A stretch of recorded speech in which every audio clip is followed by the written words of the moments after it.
आयुर्वेद का एक मौलिक सिद्धांत है जो हजारों वर्षों से हमें एक ही बात बता रहा है।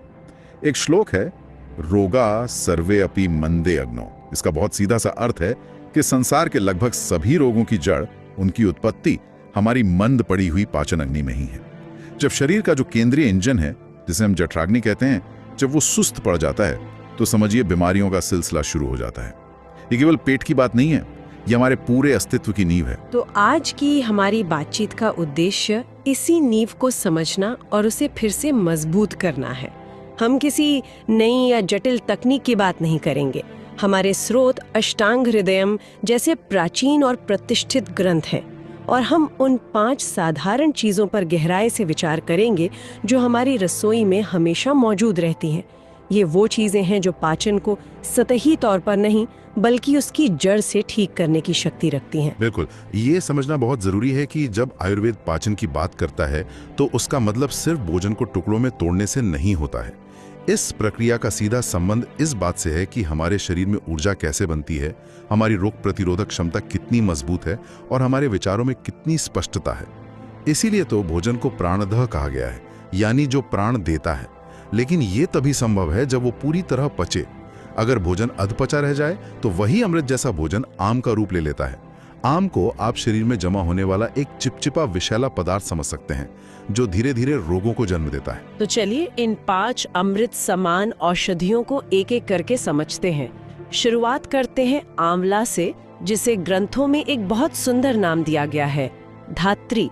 धात्री का अर्थ है माँ के समान देखभाल करने वाली। किसी फल को माँ का दर्जा देना, ये तो बहुत बड़ी बात है। आंवला ऐसा क्या करता है कि उसे इतना सम्मान दिया गया? ये उपमा बहुत गहरी और बहुत सार्थक है। माँ की तरह आंवला हमारे शरीर का पोषण करता है, बिना किसी पक्षपात के। अष्टांग हृदय के अनुसार आंवला पाचन तंत्र पर एक साथ कई स्तरों पर काम करता है। पहला, ये हमारे पाचक रसों यानी डाइजेस्टिव जूसेस के स्राव को संतुलित करता है। दूसरा, और ये बहुत महत्वपूर्ण है, ये जठराग्नि को स्थिर रखता है। मतलब न तो उसे बहुत भड़काता है जिसे एसिडिटी हो, और ना ही उसे बुझने देता है। और तीसरा, यह हमारे लीवर और आंतों को सीधे तौर पर शक्ति देता है। ये बहुत दिलचस्प है। आमतौर पर तो खट्टे चीजों को एसिडिटी बढ़ाने वाला माना जाता है। आंवला स्वाद में खट्टा है, फिर भी ये एसिडिटी को शांत कैसे करता है?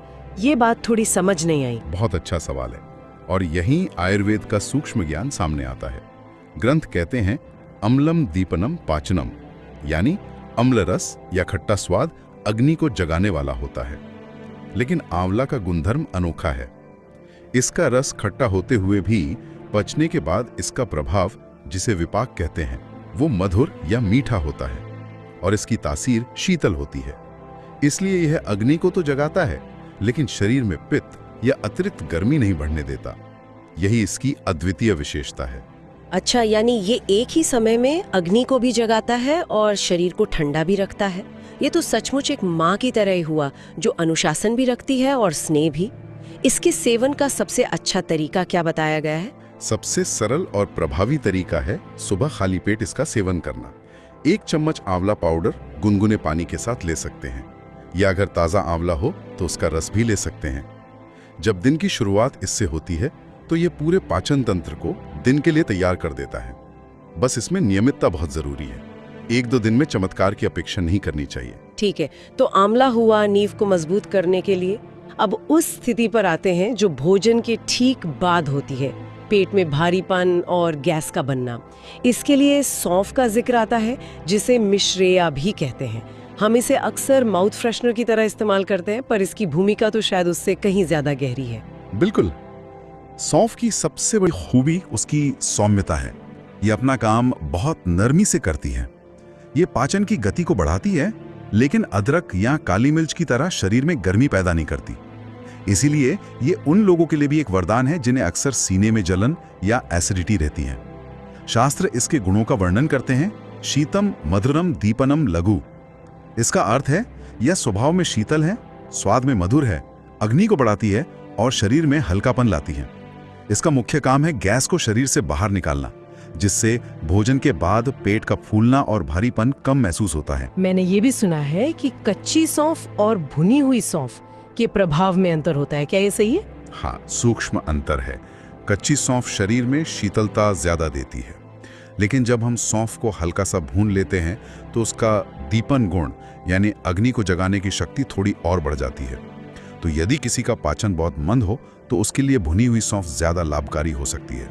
सामान्य तौर पर भोजन के बाद आधा चम्मच सौंफ धीरे धीरे चबाना एक बहुत ही अच्छी आदत है। तो सौंफ एक शांत और सौम्य उपाय है, लेकिन अगर किसी को लगता है कि उसका पाचन तंत्र बिल्कुल ठप पड़ गया है, उसे किसी शक्तिशाली चीज की जरूरत हो जो सीधे जाकर उस मंद पड़ी आंख को भड़का दे, मुझे लगता है अब महाऔषधि यानी अदरक की बात करने का समय आ गया है। आपने बिल्कुल सही शब्द का प्रयोग किया, महाऔषधि, महान औषधि। जहां सौंफ कोमल है वहीं अदरक की कार्यप्रणाली तीव्र और तीक्ष्ण है। अष्टांग हृदयम कहता है आर्द्रकम तीक्ष्णम तीक्ष्णम। यह सीधे जठराग्नि पर असर करता है और उसे तेजी से प्रज्वलित करता है। लेकिन इसकी सबसे बड़ी शक्ति है आम को पचाना। हमने शुरू में जिस अधपचे विषैले पदार्थ की बात की थी, अदरक उसे सुखाकर या जलाकर शरीर से नष्ट कर देता है।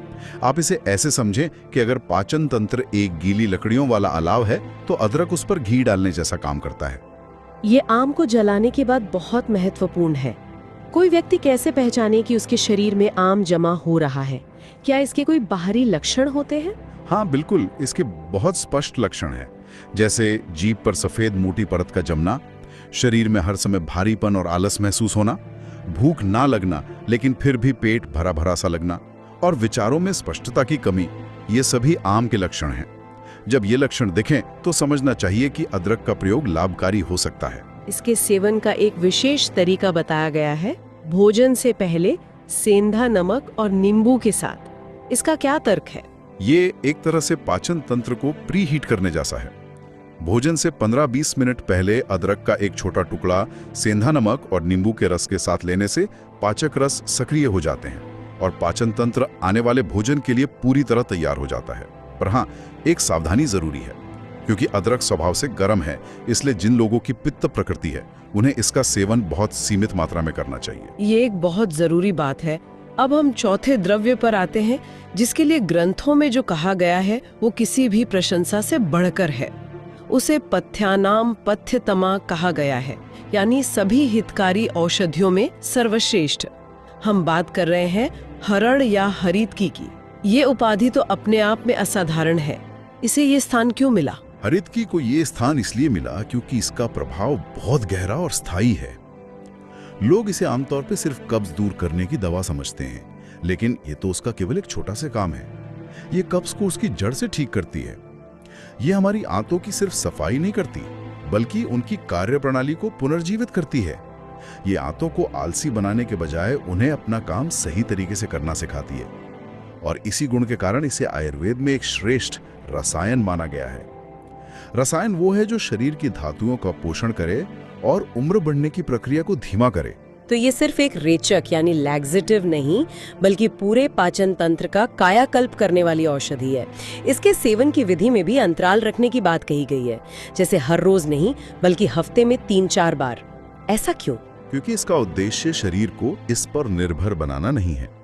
आयुर्वेद का लक्ष्य हमेशा शरीर की स्वाभाविक बुद्धि को जगाना होता है। कुछ दिन हरण का सेवन करने से आंतें प्रशिक्षित होती हैं और फिर शरीर खुद उस लय को पकड़ लेता है। अंतराल देने से शरीर अपनी शक्ति का उपयोग करना सीखता है। ये दृष्टिकोण बहुत अलग है। अब हम अपनी सूची के 5वें और अंतिम अमृत पर आते हैं, जो शायद सबसे आम है और इसीलिए सबसे ज्यादा नजरअंदाज किया जाता है, जीरा। शायद? हाँ, जीरा एक अद्भुत औषधि है। अष्टांग हृदयम इसके 3 प्रमुख कार्यों का वर्णन एक ही सूत्र में करता है: जीराकम, दीपनम, पाचनम, ग्राही। इन 3 शब्दों में इसका पूरा सार है। दीपनम यानी ये अग्नि को जगाता है, पाचनम यानी ये भोजन को पचाने में मदद करता है, लेकिन तीसरा शब्द ग्राही सबसे विशेष है। फ्रेंड्स, आप ट्रेडिंग से कमा रहे हो या नहीं, लेकिन ब्रोकर तो संतुलन लाए और स्थिरता दे। ग्राही, इसको थोड़ा और सरलता से समझाएंगे? इसका व्यावहारिक मतलब क्या है? इसका मतलब है कि जीरा आंतों के लिए एक इंटेलिजेंट मैनेजर की तरह काम करता है। अगर आंतों की गति बहुत तेज है, जैसे दस्त में, तो ये मल को बांधने का काम करता है, और अगर आंतें सुस्त हैं और पोषक तत्वों को ठीक से सोख नहीं पा रही हैं, तो ये उनके अवशोषण की क्षमता को सुधारता है। ये सिस्टम में एक ठहराव और संतुलन लाता है। सच में तो जीरा सिर्फ एक मसाला नहीं बल्कि एक गट रेगुलेटर है। हमारी रसोई में ही इतनी बड़ी औषधि पड़ी है। सुबह जीरा पानी पीना, भोजन में भुने जीरे का प्रयोग, ये सभी तरीके लाभकारी हैं। हाँ, और उसकी यही खूबी है कि ये इतना सौम्य और सुरक्षित है कि इसे दैनिक आहार का हिस्सा आसानी से बनाया जा सकता है। अब एक व्यावहारिक सवाल उठता है। हमने इन 5 शक्तिशाली औषधियों की बात की, आंवला, सौंफ, अदरक, हरड़ और जीरा। ये सब सुनने में बहुत अच्छा लगता है, पर एक आम इंसान इसे अपनी जिंदगी में कैसे शामिल करे? सुबह आंवला, खाने से पहले अदरक, खाने के बाद सौंफ, ये तो एक फुल टाइम जॉब जैसा लगता है। क्या ये सच में व्यावहारिक है? आपका सवाल बिल्कुल जायज है और इसका जवाब कठोर नियमों में नहीं बल्कि समझ में है। हमें इन्हें एक साथ शुरू करने की जरूरत नहीं है। इन्हें अपनी दिनचर्या में बहुत सहजता से पिरोया जा सकता है। सुबह की शुरुआत आंवला से करें, जो पूरे दिन के लिए एक मजबूत नींव रखता है। भोजन में जीरे का प्रयोग तो हम करते ही हैं, बस उसे और सजगता से करें। भोजन के बाद भारीपन लगता है तो सौंफ चबाने की आदत डाल लें। received अगर on भूख कम Bharat लगती है, Pay. तो भोजन से पहले अदरक को अपनी दिनचर्या में शामिल करें और पेट साफ ना होने की स्थिति में हफ्ते में कुछ रातें हरड़ का प्रयोग करें।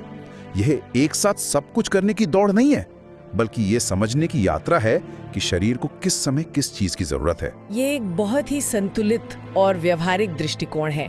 तो आज की इस पूरी बातचीत का सार ये है कि समाधान हमारी रसोई में, हमारी परंपरा में हमेशा से मौजूद था।